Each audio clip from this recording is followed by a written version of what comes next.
Namaskar, Rockstruck from the NFL Masala podcast here, where we talk about all the latest happenings in the NFL with a little bit of spice. And welcome to season 4, episode 27.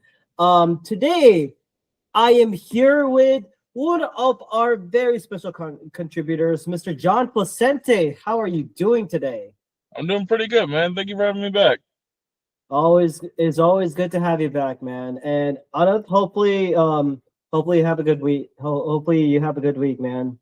With that being said, for today's we'll be discussing what happened on week 14 and we will preview week 15. But before that, we got some news to talk about. So we all know what happened with the first bit of news. I think Adam Schefter, Ian Rappaport talked about this, but Philip Rivers, age 44, is back in the NFL. He just recently got activated from the practice squad from the Indianapolis Colts, passed his physical, and he will be playing.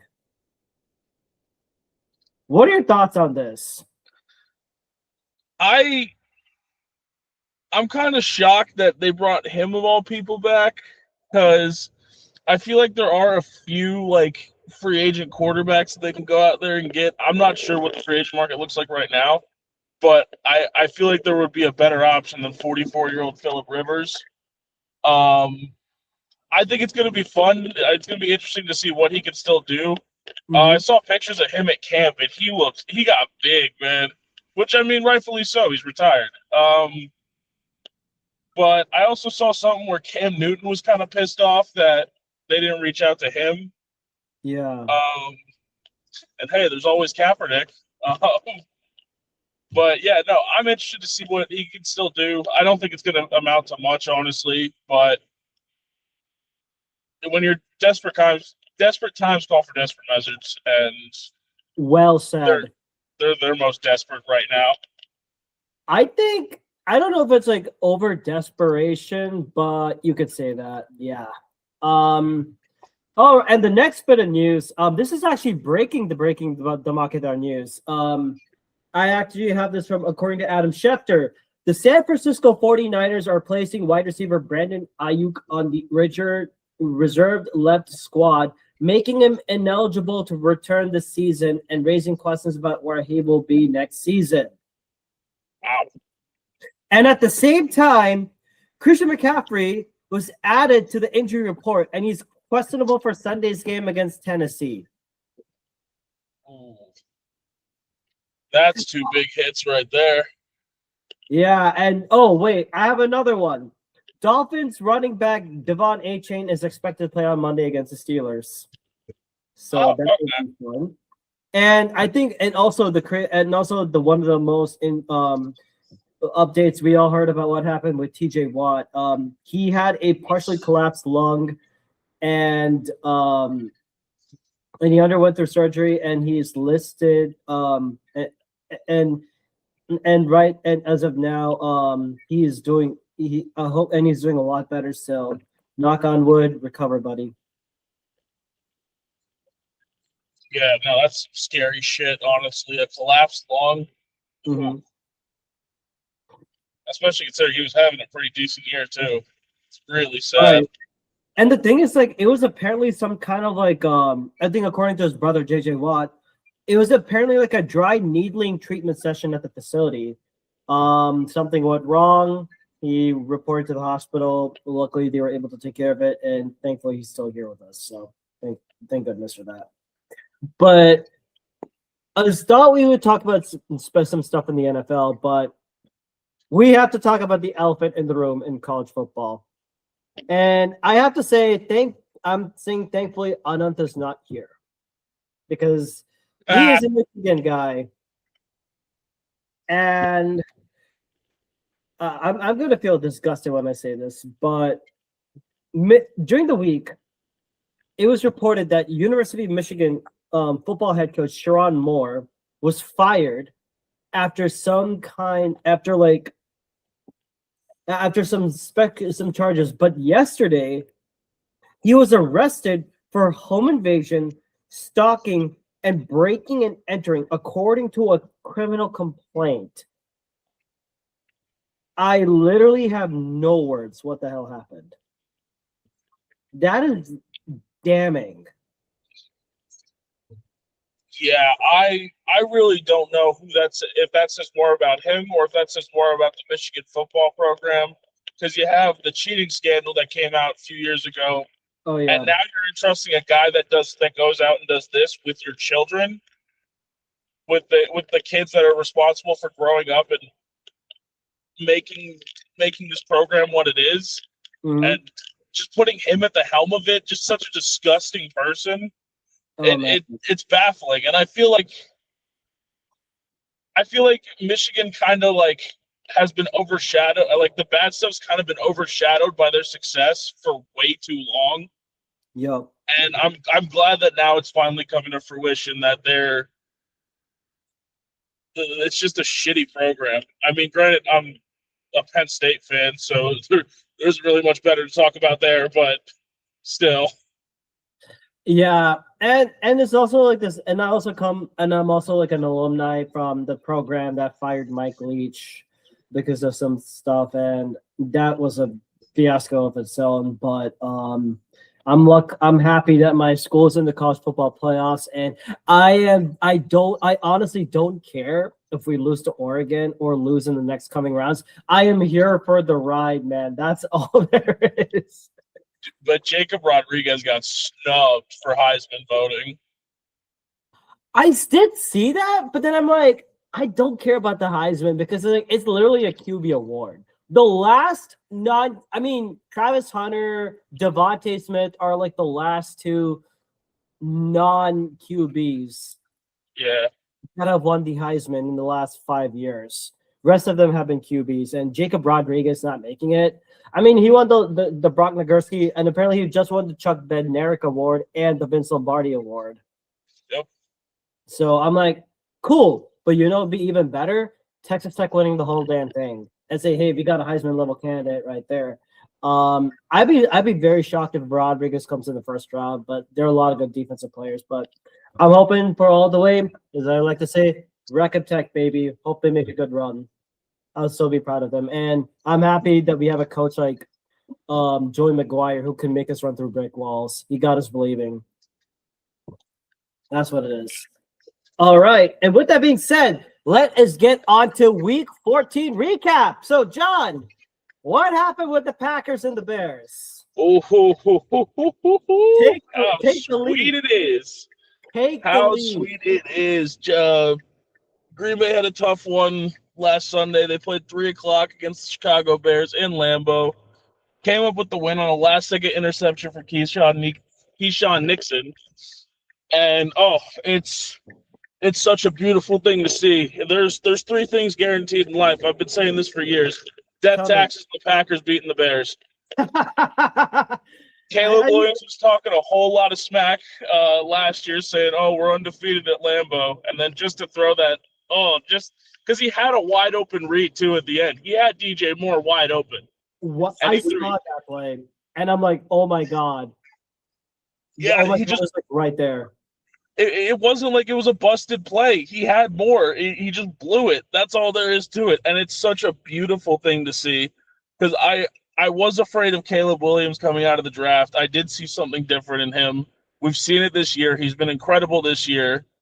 Mm-hmm. And just to shut him down like that was such a beautiful sight to see. The defense was phenomenal. Offense was firing on all cylinders. They finally got the deep ball rolling. Um, it was just a beautiful sight to see. And the only critiques I really have with it are we need to get Matthew Golden more involved, like much more involved.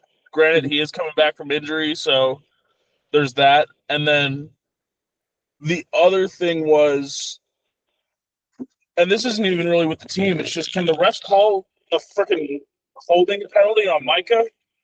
He's getting held 4 or 5 times a game, and it's not getting called once. I don't get it. But all in all, I'm happy. I'm thrilled. Got a tough one this week, and then we got to go to Chicago and play them. So that rematch will be interesting. But for now, I'm enjoying the win and just taking it day by day. And you know what's even more shocking about this game is that if you look at it, the Bears were ranked number 1 in the NFC. The Packers win, pushed the Bears all the way to number 7. Yep. That is why we say any given Sunday, any given week, things can change. That's the beautiful thing about this league. And that's why I say, like, God, I fucking love football. But now here comes the part. John, I need you to play my therapist.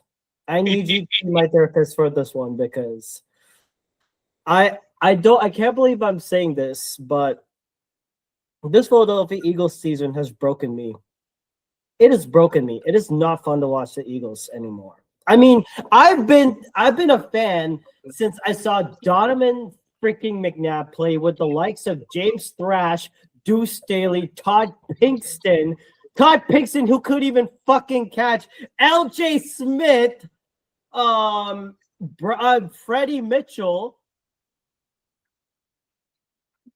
Then, and even, oh yes, we have plays like the pickle juice game, the 4th and 26 against the Packers, that one game. Then, oh yeah, then I survived. Then when T.O. came in, I saw the Super Bowl for the first time when the Eagles there, and of course we lost the Patriots. And then the dying days of Andy Reid with Michael Vick, the Dream Team. God, that was a clusterfuck. Then I see Chip Kelly come and take a very talented squad and break it apart, trading Deshaun Jackson and LaShawn Shady McCoy, and you get people like fucking Kiko Alonso and Miles Austin and Mark Sanchez. Good Lord. And then I'm here I completely forgot about Miles Austin. And then, oh yeah, I'm not done yet. I also see the likes of then I went through the Doug Peterson era. Second season, he took Carson Wentz and Nick Foles and a great defense to beat one of the greatest dynasties of all times. With the backup QB and a trick play, I'll always say that. And then of course the dying days, and then we purposely tanked to get Devontae Smith. And then the Nick Sirianni era. Under 4 years of Nick Sirianni era, I've seen Jalen Hurts take this team twice to the Super Bowl and win it once. I've been through the ups. I have been through the downs. I said, like, I am an Eagles fan. Nothing can break me, but this season has broken me. I feel broken. The reason why, I thought this game against the Chargers, it could go either way. But I want this offense to play consistent. I want this defense to do something. Guess who answered the bell? The defense did, not the offense. And you know what? Fuck it. This is a ruckchuck rant. Be ready, John. This team, God Almighty, help me. Help me. You cannot win games when your team is committing 5 turnovers. You literally cannot. This was Jalen Hurts' worst game ever. I mean, 21 for 40, 4 interceptions. Jesus Christ, and I'm not even Christian. You cannot win with throwing 4 picks, and we have to talk about the overtime because I'm going to get very angry with. I mean, it would. And of course, the decision making, he was off this game.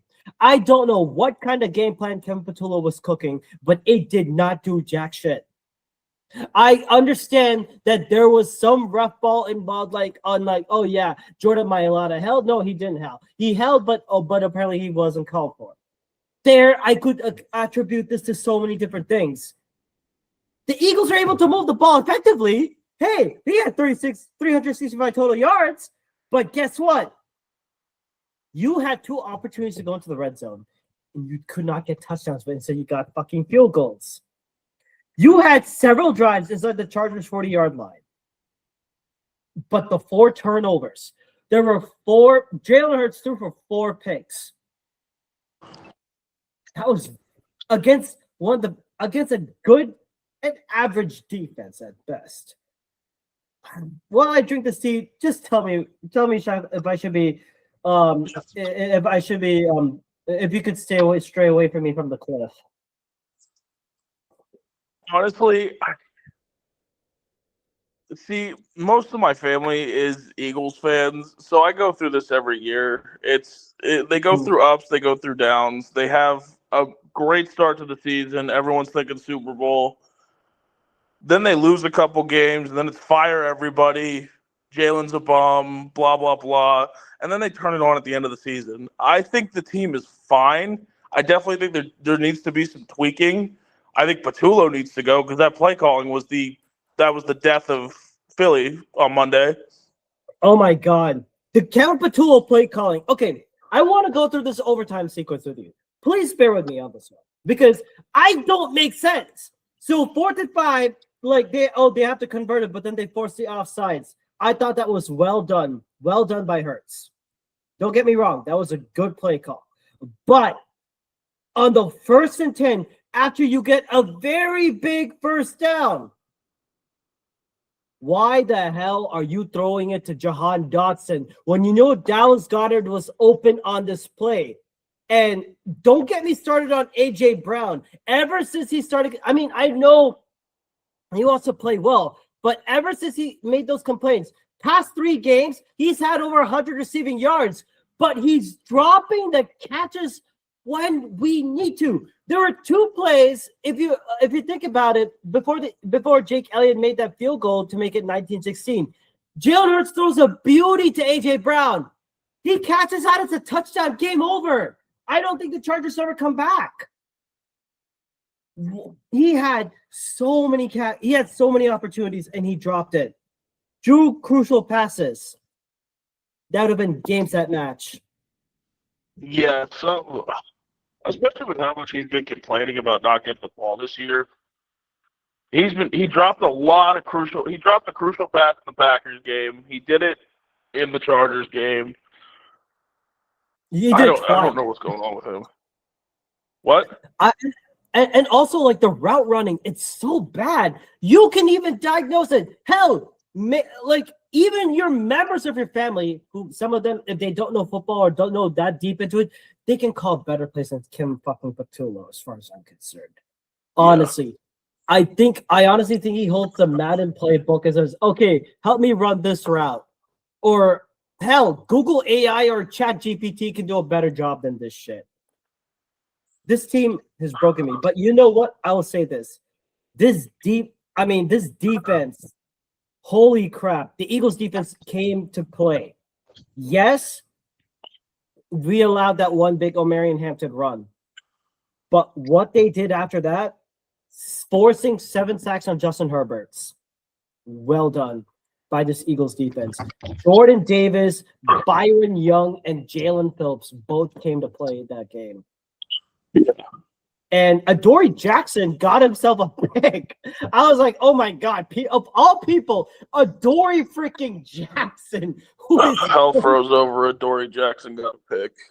I know. But, I mean, of course, the secondary, I was very happy with Quinyon Mitchell and Cooper DeJean. They held their own. Quinyon Mitchell forcing 0 targets, but that passing interference call on us, I was like, oh, man, you didn't have to do that. And it set up the Cameron Dicker, the kicker. He set up that easy score. Yeah, they have a saying, defense wins championships, and that's pretty true. We saw it with the Broncos back in 2016. Yeah. That offense was not playing good in that Super Bowl, and that defense was incredible. But you got to have at least a somewhat competent offense to at least win. Right. And I'll say this. I've said this on like so many times or in podcasts, like there are 3 main things that can kill offensive drives: turnovers, sacks, and penalties. Yes, the Eagles may have won the sack battle, but the turnover battle, Jalen Hurts throwing those bad picks, and then of course the weirdest thing that we saw, Jalen Hurts throws a pick in the second quarter. I think it was like the first or second quarter. He returns it. Then it gets punched out. Jalen Hurts tries to recover it. He recovers it, but then as he's trying to get it back, he fumbles the ball and it gets picked. That was literally the epitome of our season. That was honestly. It was the epitome of this. That was really good for me, actually, because I needed Hurts to do bad to make it to the fantasy playoffs. So I was happy with that. He lost 4 points on that play. So, but I think what annoys me the most is the Packers lost to a Kevin Patullo offense. Oh my god! And, yeah, but would I get cussed out if I said this is the football god's way of punishing the Eagles for the tush push? Oh, and speaking of the tush push, the Eagles did run a fake tush push in the fourth quarter. I thought that was very good to fake toss to Saquon Barkley, who broke free for a 52-yard touchdown. I'm happy for him, but I mean, we could have done a little bit more.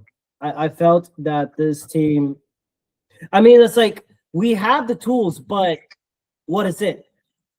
And of course, the entire time, the offensive line, Landon Dickerson and Tyler Steen, they're not playing very well. Dickerson is playing through injury.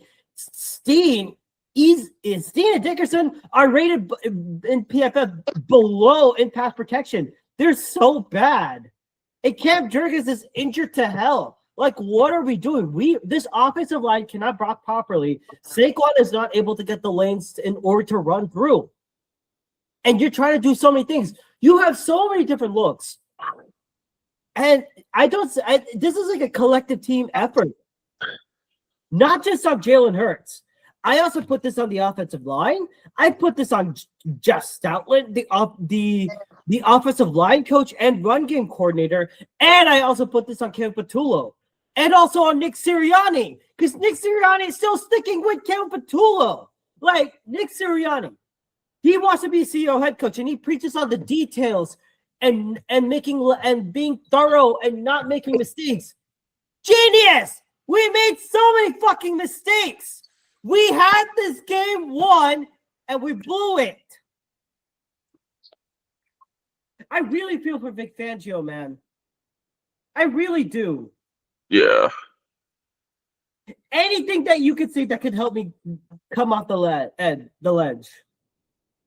I mean, barring a historical collapse, because their schedule, other than they got to go to Buffalo, they got Vegas this week, they got Washington next week, then Buffalo, then Washington. We're losing in Buffalo. But if they lose 3 more games, that's the division, which I don't see them losing. They may lose to Washington because those games are always close no matter how good the teams are. Yeah. But I see them beating the Raiders. I see them beating Washington at least once. So at the very least, you guys will still win the division and be the first back-to-back division champs since like 2004. Yeah. That's the only real silver lining I see. But this team is still good. Like, it's still, for the most part, the team they had last year. I think the defense is better this year, arguably, than it was last year. It's just I don't know what the hell is going on with Philly right now. I think it has to be the offense, and I said this in a previous episode. If I was Howie Roseman or Jeffrey Lurie, you have to step up right now. You have to fire Ken Patullo. You have to have get someone experienced in play calling. Maybe next year you try and re-get Frank Reich or Doug Peterson back as an offensive consultant or a full-time offensive coordinator. And it's almost like every year Jalen Hurts has to have a new offensive coordinator. But also it's on Hurts. You cannot win games like this. And the thing is, like, this offense was built to not turn over the ball and commit less mistakes. You play conservatively, you're bound to lose games. You have to play with some risk, but not too much of a risk. You know what I mean? Yeah. It's just frustrating. I'm just gonna move on, and we could talk about one other game that Unneth was supposed to call. Bills versus Cincinnati. I want to get your thoughts on that game. This one was frustrating because I was really pulling for Cincinnati. I mean, you can't really blame anyone on the Bengals side per se, because Buffalo, that defense came up big. They had 2 big picks towards the end of the game to come back and win this game. The only thing I can really say from this game is that there's some chinks in the armor for Buffalo. They're not the same team that they've been the last few years. Cincinnati looked really good. They came out and played really, really well. I mean, you look at the stats. He got it around to pretty much everybody. Burrow threw to 8 different receivers. I mean, the running game wasn't the greatest, but they were able to pass the ball all over Buffalo. And just to see that collapse and Buffalo come up big at the end of the game was really, really frustrating. Because I do want to see Cincinnati sneak in there. I don't believe in Pittsburgh or Baltimore. I still think Cincinnati's the best team in the division. They just got really hurt with Joe Burrow. Yeah, it's. Makes sense. I also didn't watch too much of this game. Like I saw the back half because I was working, but what a game! It was because I ended up watching the highlights afterwards, and yeah, a legacy game for T. Well, not legacy game, but it was a phenomenal comeback for T. Higgins. He came out and he balled out. He did exactly what Cincinnati needed them to do. Yeah, it's just that was one of those games where you kind of just had to sit back and go, "Wow." Yeah, just incredible. And with that, my game that I picked so I had Houston versus Chiefs, and I picked it, and I wanted Houston to get the upset. I did not expect Houston to win this game, 20-10. What the hell was that game? I've never, and it's like, of course, and Pat Mahomes, 3 turnovers, and the Chiefs are 6-7. Who would have thought? Who would have thought? Yeah, no, this Houston defense is no joke. I love. They're so much fun to watch. They're by far the best defense in the league. I'm not gonna lie, I kind of saw the upset coming. I really did think Houston was gonna come out of this game with a win, and it was solely because of the defense. But but the fact that they were, but I mean, the CJ Stroud like the 10-0 halftime lead when they had to have guys like Woody Marks come into play. That was, and they all stepped up. And you know what's even crazy? The first 2 quarters, the Chiefs only managed 98 total yards. How crazy is that? And of course, the Chiefs trying to convert a 4th down attempt at their own 31-yard line. I did not get that play calling at all. I honestly did not. And it's like you could have punted away because the Texans were also struggling at their own end too. CJ Stroud didn't play that well, but I thought like he did good enough. The fact that Texans are 8-5, they're in the position to play off run. And guess what? With the Colts losing and the Jags one more loss or something, the Texans could come back and win the AFC South. How crazy is that? Oh, I know. It's gonna be interesting to see how this all plays out, because I know they split with Jacksonville, and they have no more games with Jacksonville. They got one more division game left, and it's against Indy at the end of the season. Oh yeah, big time. That's gonna be fun. It's gonna be an interesting shakeup with the AFC South, especially if Rivers comes in and shocks everybody, and the Colts are back in it.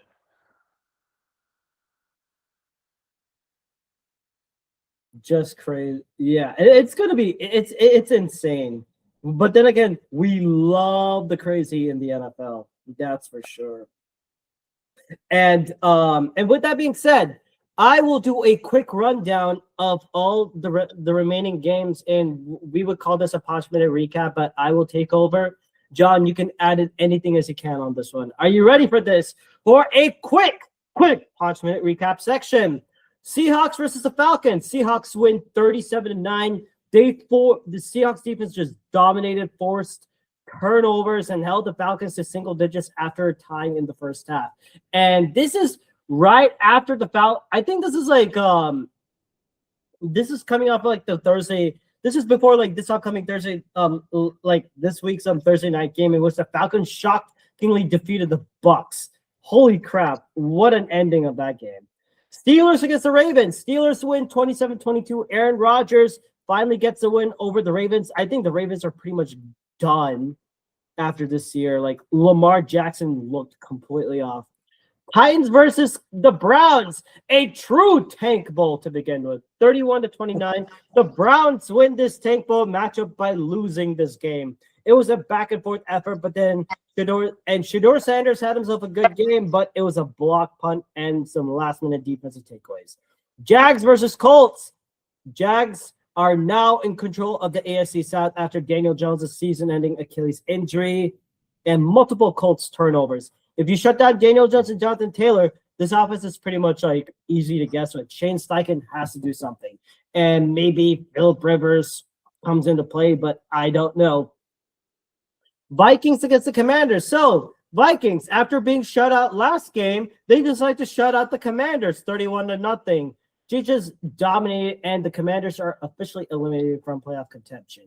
Miami Dolphins versus New York Jets. Miami actually ran the ball more, 34-10. Jets faint playoff hopes, no more. And then this is the crazy part: the Saints beating the Tampa Bay Buccaneers 24-20. They played spoiler fourth quarter, late in the fourth quarter, last minute touchdown by Tyler Shugg, to win the game for the Saints.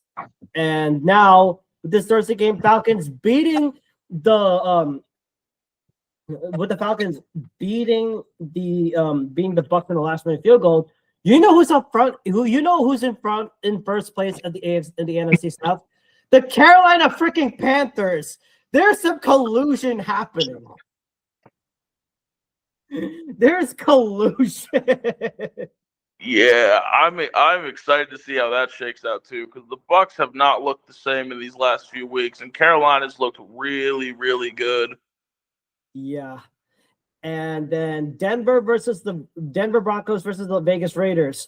The Broncos win 24-17. Bo Nix, although Bo Nix did had a run and touchdown, punt return touchdown was essential, but it was a very closer than expected game. I believe the Raiders were leading at one point. Rams versus the Cardinals. Cardinals, RIP. Cancun is that way. Please collect your 200 before you pass go. The Cardinals are injury-ridden as hell. Rams just ate. We talked about the Packers. We talked about the Texans, Chargers, and Eagles, and we talked about the Cowboys thing. So that is all of Week 14. Was there anything that stood out to you in Week 14 from those recaps? I mean, not particularly. I feel like this was a pretty normal week. Everything that people assumed was going to happen happened. Everyone knew the Ravens-Steelers game was going to be close. It always is. The only two things that I really say I was shocked by was, and honestly, I know the game was close, but how bad Tampa Bay looked against New Orleans. And the other thing was, why would you leave your starting quarterback who had over 300 yards and 3 touchdowns out of the last play 2-point conversion for Cleveland? unless they're genuinely trying to tank, I don't see why. This was the best game Shador has played by far since coming into this season. I don't get it. I don't get it either. Especially with how like shaky Quinshon Judkins is, and you have him come out running Wildcat. I don't understand it, but that's football, and that's the Browns. But other than that, there's nothing really that shocked me. Right. Other than the Chiefs losing, that was a shocker for me. Going 6-7, who would have thought? It's like the teams that played the Super Bowl last year, Eagles versus Chiefs, they're both literally sticking up the field. It's so bad. And I'm like, yeah, that's what it is. What it is every given Sunday. But with that being said, we are now on our way to week 15. Packers versus the Broncos. Right? Yep. So, what's the week? So let's do a quick preview of this one. So, how do the Packers approach this game? The Packers got to come out and see. I have a bad feeling the first half's going to be not great for them, but that's just because of how stacked this Denver defense is. But it's all going to come down to what can they make, how can they make adjustments in the second half, and the game's going to be won in the fourth quarter. This one's going to be close. Packers are surprisingly 1.5-point favorites in Denver. And if you look at Denver's schedule, they have, 1, 2, maybe 3 quality wins out of 11. They barely beat the Jets. They barely beat the Giants. Barely beat Vegas twice. Both Vegas games were down to 1 possession. You barely beat Kansas City. You beat Washington in overtime. They're shaking out wins late in games, and they're keeping it way too close, which is why I think if Green Bay gets the jump on them early, and I know I said I didn't think it was going to be a great first half, but if it does end up being a good first half for them, that's going to be the key to winning this game, is getting the jump on them in the first half. If they don't, they got to make adjustments, and it's going to be a close game leading up into the fourth quarter. I think with how bad Bo Nix looked against the Raiders, granted, it is the Raiders, Broncos-Raiders always play each other close no matter how good either team is.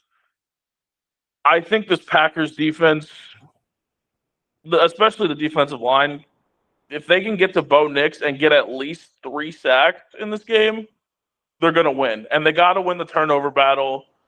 Love's got to play smart, especially against the secondary as good as Denver's. It's going to come down to who makes the first mistake. That's the big picture in all this. I can say, oh, they need to get a jump in the first half. Oh, they need to make adjustments. But it's all going to come down really to who makes the first mistake, because that's going to switch the momentum completely. And I feel like once that momentum switches, whoever has it is going to take off. I'm absolutely so excited for this game. I haven't been this excited for a Packers game since the last time we played Dallas in the playoffs. I'm ready. I can't wait. This is going to be such a fun game. I bet. Yeah, I think. And who do you have winning? I got Green Bay sneaking out the win. I'm going to say final 27-24. I can actually see this. And you know what? I'm going to take this up ahead. Hear me out. I think the Packers couldn't win this game, but it's going to be a game-winning touchdown, not a field goal. Okay. And I don't know if he's still available, but I say Matthew Golden gets a touchdown. You think he gets his first of the year? I think so. I have a gut feeling because the Broncos secondary is good, but I don't know if Surtain is playing in this game matchup. If he is not playing and Matthew Golden is, he's able to make that catch and get that break. He has that breakaway speed. I have a sneaky feeling that the Packers will win it by a touchdown. Do not underestimate Green Bay. I like to hear that. Yeah, Surtain is, as of right now, not on the injury report, so he should be good to go. That's good to hear, man. That is, I mean, that'll be a fun and intriguing matchup, though. Yeah. But the thing is, the Packers don't just have like, I mean, yes, Tucker Kraft is like not playing in this game, but the Packers have so many different weapons that they could rely on. And I think this has to be the game Matt LaFleur, he has to coach. He literally has to put his entire life's coach. And like he has to, this is like his Super Bowl that he has to coach out of, man. That's what I think. And I'm gonna say this up front. And don't get me wrong. Don't come back to me on this one, but I think we could be seeing a Super Bowl preview. Oh, I think this is a Super Bowl preview. You know, I in the beginning of the season, I was saying it was going to be Denver and Buffalo. With the way Buffalo, or not Denver and Buffalo, sorry, Denver and LA. It's gonna be interesting. I don't know. I want to hope that you're right, because I would love to see Green Bay in the playoffs, or not in the playoffs, in the Super Bowl. I've been hearing that a lot, though, is that this is going to be a potential Super Bowl matchup. I think this is, you know, I will not be surprised if this is a Super Bowl matchup. It could be the revenge Super Bowl factor in which like Elway beat the Packers. And I was like, oh, this is for that revenge. I would not be surprised if that happened. Yeah. I mean, I don't know, because none of our players were born when that Super Bowl happened. So. And I would say, like, if I had like some players that you guys need to watch out for, it'd be the Green Bay's offensive line. How do they stop against Nick Bonito and that pass rush? Yeah. They need to give Jordan Love a clean pocket. But honestly, you could say it's honestly the same story for both sides. Because for Denver, it's how do you stop Micah? How do you stop Rashawn Gary? Oh, yeah. They got to give Bo Nix a clean pocket, and it's going to come down to good offensive line play versus good defensive line play, and I can't wait. Mm-hmm. I think it's just insane. Yeah. But I think but here's a key thing: the Packers hold a +4 turnover differential, while the Broncos are -3. Remember I said so, John, if you don't know, what were the 3 things that I said that could kill offensive drives? Penalties, sacks, and turnovers. So you win at least 2 of the 3 categories, and they play a clean game outside of ref ball. I think that can work out. It's gonna be and of course the Broncos are very good on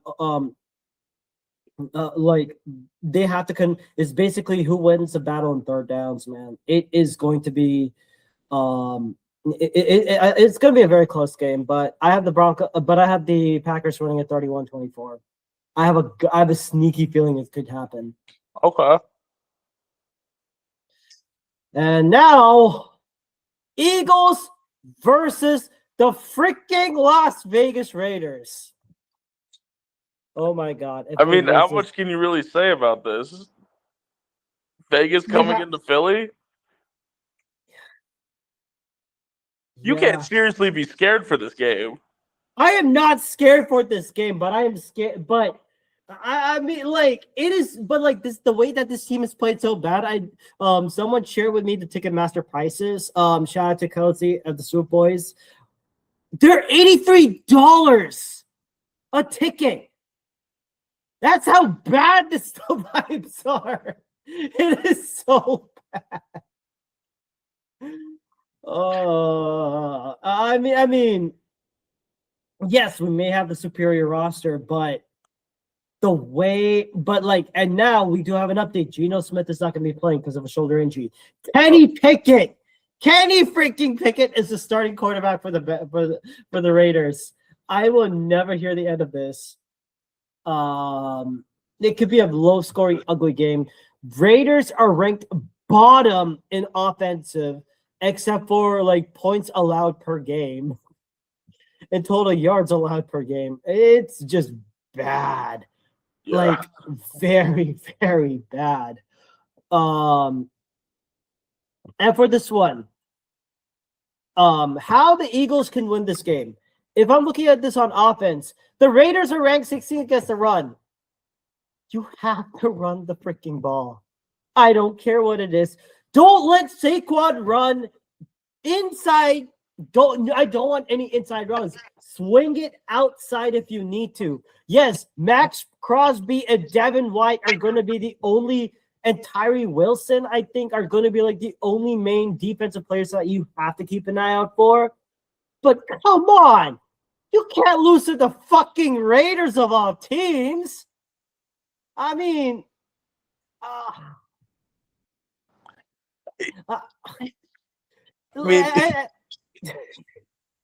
I'm losing my mind, am I? I am literally about to lose my mind if we lose to the freaking Raiders. And the thing is, like the Raiders, what they will do, they're going to use a lot of stack box formations, meaning they're going to bring their linebackers. It's going to have everyone crowded on that middle of the area because if Saquon tries to run up the middle, they'll be like, you're going to stop it. So what can you do? You have to use motion.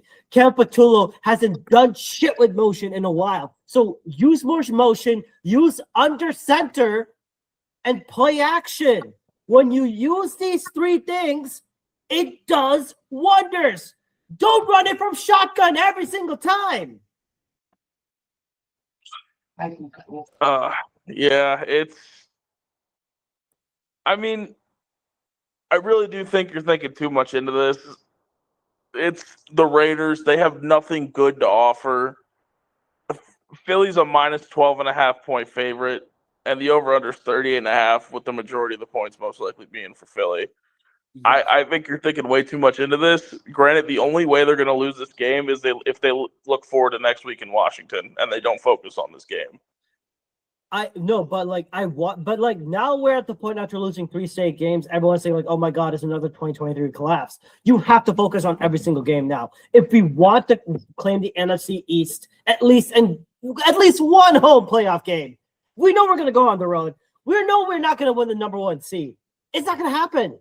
Might as well win a game and suck it up.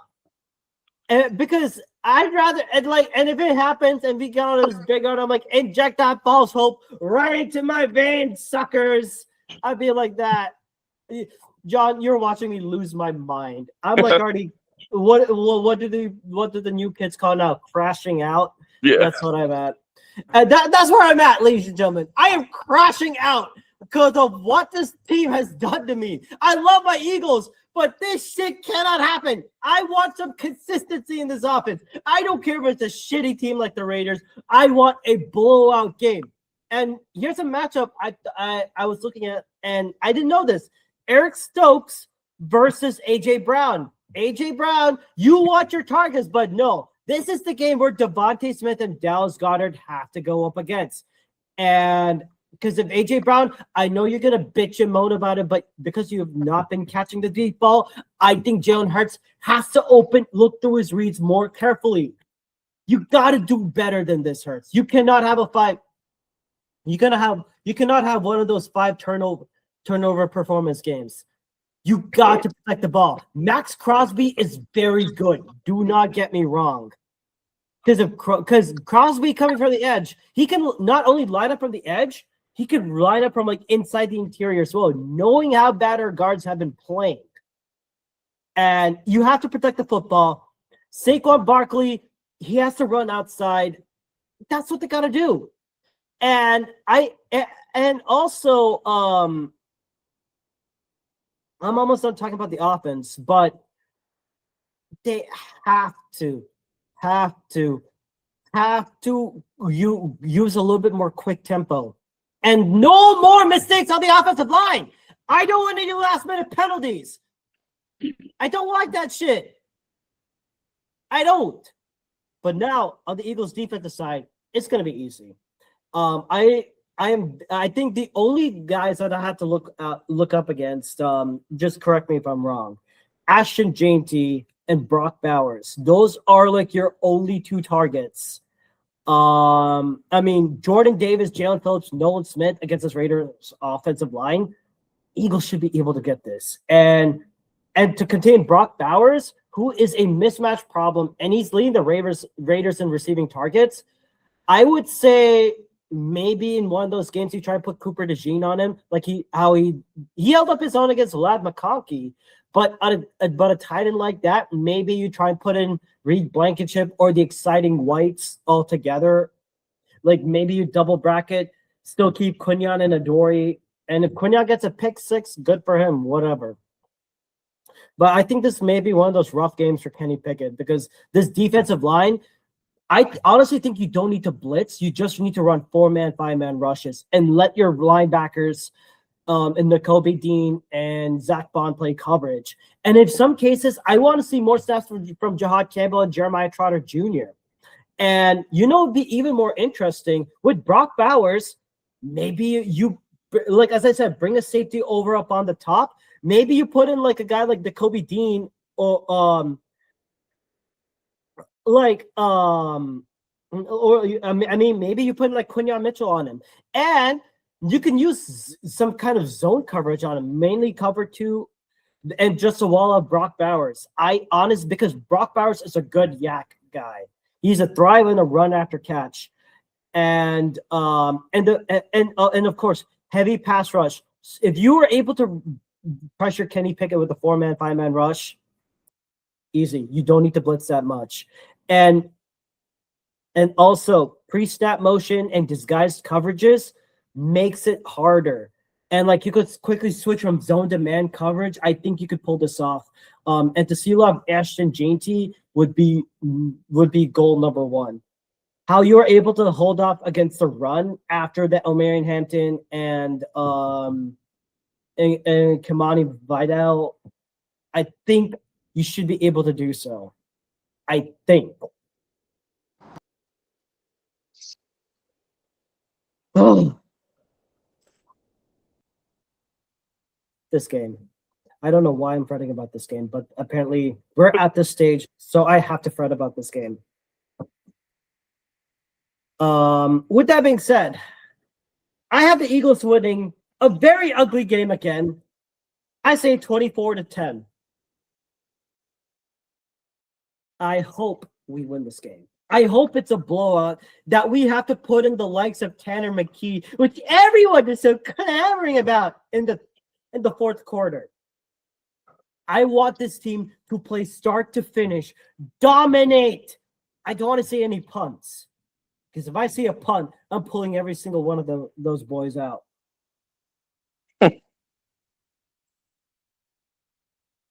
Yeah, no, I like I said, I think you're thinking way too much into this. It's the Raiders, and the only way they're going to lose this game is if they overlook them and go to Washington. There's really nothing more to say than the Eagles are just all around so much of a better team than Vegas is. That's all the short and sweet analysis I have for this game. I got Philly winning 31-3. Oh yeah, and it's going to be 27 degrees, and you're hosting a team from Vegas. Mm-hmm. And so yeah, I got Vegas, or I got Philly winning 31-3. Definitely, man. Oh, interesting. The Eagles have activated elevated safety Andre Sam. He may play a little bit more on special teams, but maybe you put him at safety. I was happy with the way Marcus Epps played last game, and I'd say because he has that experience. He was part of the 2022 team that lost the Super Bowl along with CJ, but I think having him and Reed back together is good. So, apparently we could be seeing 3 to 5 inches of snow tonight. So, wow. There is that. And with that being said, what game are you specifically looking at for this week? We don't need to go deep into it. What game? The one game that really catches my eye is Lions going to LA to take on the Rams. Oh my God, that's gonna be that one's gonna be fun. The Rams are fighting for the 1 seed. If they lose and Green Bay wins, Green Bay takes the 1 seed. Lions are fighting for their playoff lives at this point. They need to come out and get a big win. Mm-hmm. This is going to be an absolute dogfight, and I cannot wait to watch it. Right. I think it's going to be great, man. I want to see how this Lions defense, especially the front seven, go up against this Rams pass attack. I think the Lions secondary has taken a huge hit. I want to see how they respond. Yeah. And my matchup, Bills versus Patriots. First of all, You were going to say that. But for this one, I want to say congratulations to Josh Allen and Haley Steinfeld announcing that they have a baby on the way. Congratulations. Happy for those two. But it's going to be very, very interesting. Bills versus Patriots. If the Bills win, think the battle for the AFC East still goes on. And like to see how well if Josh Allen can continue his MVP like performance against a very good Patriots defense, how Drake May can see if he could try and sweep the Bills. I think the Patriots have won the first matchup, right? I would think so. Yeah, what's interesting is Buffalo's favored 1.5 to win that game, which I think is crazy, but no, I agree. This is going to be a fun matchup. Can they win the division if they win this game? So New England? So if New England wins, I think they automatically win the division. They sweep the bit. So the Patriots win, secures the AFC East and the title in a playoff spot. The Bills can keep the race tight and set up a potential battle for the division crown or the final weeks of the season if they win. Okay. So this is going to be a fun matchup.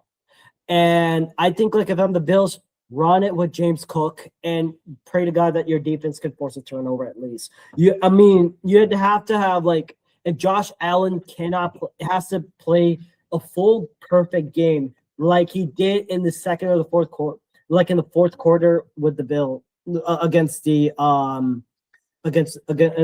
Cincy. And Drake May apparently crashed his side, which I doubted. Drake May has been playing very good and productive football. So, and apparently he's an MVP candidate. Is that what I'm hearing?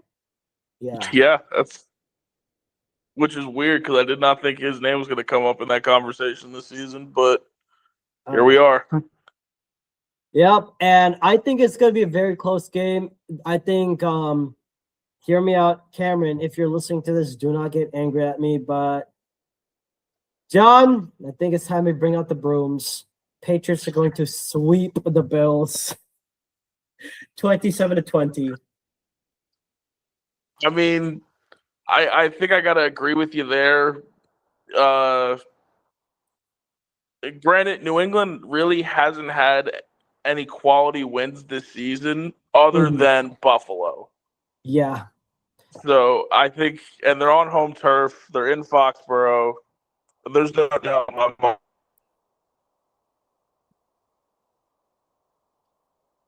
that New England's going to win this game. Unless Josh Allen I think you're breaking up. I'm sorry. I think.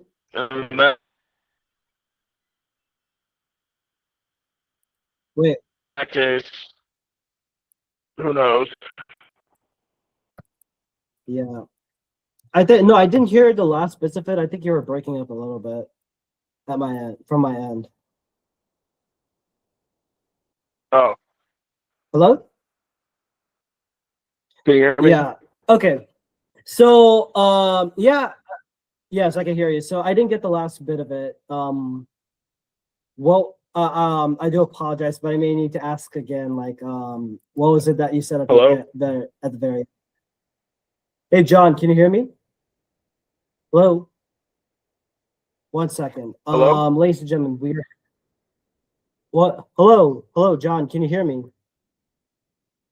Hello?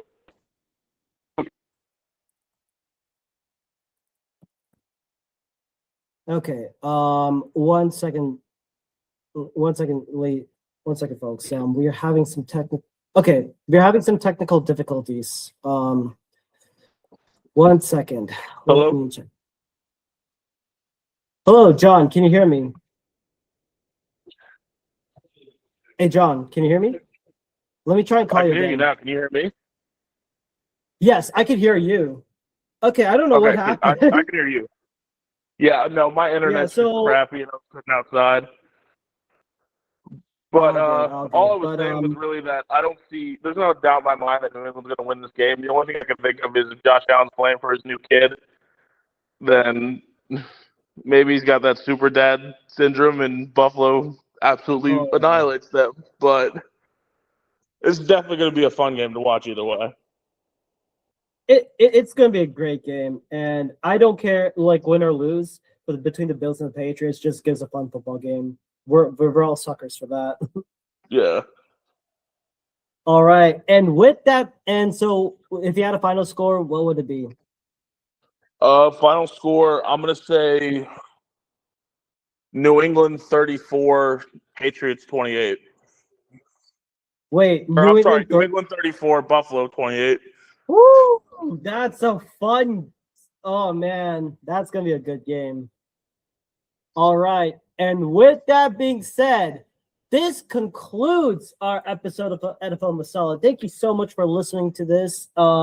If you like our podcast, make sure you follow us on our following platforms: Spotify, Apple, Pocket Cast, and YouTube. So on YouTube, make sure you like, subscribe, and click on the bell icon for more notifications. We're also on social media on the following platforms: Threads, IG, Twitter/X, at the same username at NFL Masala 2022. That is all lowercase. That is at NFL Masala 2022.